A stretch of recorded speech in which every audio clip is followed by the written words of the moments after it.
Pregnancy after 50, for the longest time, that sounded like something straight out of science fiction, right? A biological impossibility. But today, with medical advances and shifting social norms, it's becoming this whole new frontier of motherhood. And it's one that's filled with incredible possibilities, but also some really complex questions that we're going to dive into. So let's start with a story that it seems to defy all the odds. It's about a Japanese woman who, after years of really stressful and unsuccessful IVF, just decided to stop. She was 48. She and her husband basically gave up. But then, a year and a half later, at 50 years and 3 months old, she walks into a clinic 8 weeks pregnant, conceived completely on her own. This case from 2003 is this incredible hint that maybe, just maybe, the immense psychological relief of stopping treatment can play a surprising role. Okay, so a story like that is just wild. But it makes you wonder, doesn't it? How realistic is this, really? Well, the honest truth is, a natural pregnancy over 50 is incredibly rare. We're talking a 0.01% chance. But here's the game changer. Assisted reproductive technology, or ART for short. We're talking about things like IVF and using donor eggs, and they are pushing the boundaries of what we thought the biological clock was, making parenthood an option for women who thought that door had closed for good. All right, to really get what's going on here, we've got to look under the hood at the biology. And trust me, it is absolutely a race against the clock. So what does this biological clock everyone talks about actually look like? Well, it's all in the numbers, and let me tell you, the drop-off is way steeper than most people realize. Okay, let's start at the very beginning. At birth, a woman has all the eggs she's ever going to have. And that number? It's about 1 million. But that number doesn't stick around. By the time she even hits puberty, poof, it's already dropped to around 300,000. And this is where things really start to speed up. By age 37, which is a really key moment for fertility, that number has plummeted to just 25,000. And then, by age 51, which is right around the average age for menopause, we're down to only about 1,000 eggs. Think about that. That's a 99.9% drop from where she started. Just incredible. But here's the thing, and this is so important. It's not just about the number of eggs. That's only half the battle. The real issue is the quality of the eggs that are left. See, as eggs get older, their genetic material starts to break down. By her early 40s, something like 75% of her remaining eggs could have chromosomal problems. That makes it way harder to get pregnant and have a healthy baby. The biological hurdles are just immense.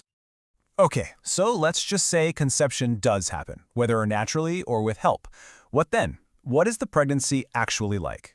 Well, the data is pretty clear. It's a high-stakes journey, for sure, for both mom and baby. A pretty recent study out of a Turkish hospital gives us a really clear, data-driven snapshot. They looked at 24 pregnancies in women 50 and over, and what they found, well, it really highlights the medical challenges. So first off, check out how these babies are born. Nearly 80%, a huge majority, were delivered by C-section.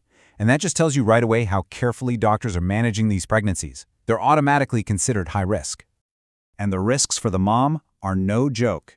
In this one study, a full half of the women had serious complications during their pregnancy.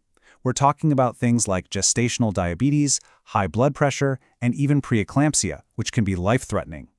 Plus, issues with the placenta were also common. And of course, these risks affect the baby too. Get this, almost 60% of the newborns needed to be admitted to the NICU, the Neonatal Intensive Care Unit, and more than a third were born too early or with a low birth weight. It really just shows how fragile these little ones can be at the start. All right, so we've looked at the biology, we've looked at the medical data, but now the conversation gets even trickier. We're moving out of the lab and into the really complex world of ethics. And this really is the million-dollar question, isn't it? Technology now makes it possible, but just because we can, does that mean we should? This isn't just a medical question anymore, it's a huge ethical one. You know, when ethicists tackle this, they tend to look at it from two different angles. On one hand, you have an argument based on individual rights. This view basically says, hey, it's about a woman's autonomy, her right to choose, and an age limit is just an arbitrary line in the sand. But then, on the other hand, you have a view that asks, what's best for the greatest number of people? This framework forces us to think about the child's welfare and the bigger impact on society. And when you start thinking from that perspective, the focus really shifts to the child. people raise some really tough practical questions. Like, what about the real risk of a child losing their parents when they're still young? What about the huge generation gap? Is it fair to put the potential burden of caring for elderly parents on a child sooner rather than later? These are not easy things to think about. And this whole conversation pulls the lens back even further. It goes beyond just one person's choice and into the social and cultural questions.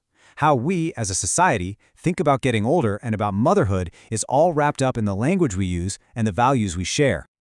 I love this example. It's so powerful. In Arabic, the traditional term for menopause is san al-yas, and that translates to the age of despair.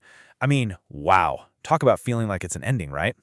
But now there's this incredible push to reframe it as san al-wad, the age of promise. That's not just swapping words. That's a massive cultural shift in seeing this phase of life as a brand new beginning. And to be clear, there are definitely some powerful arguments for the benefits of having kids later in life.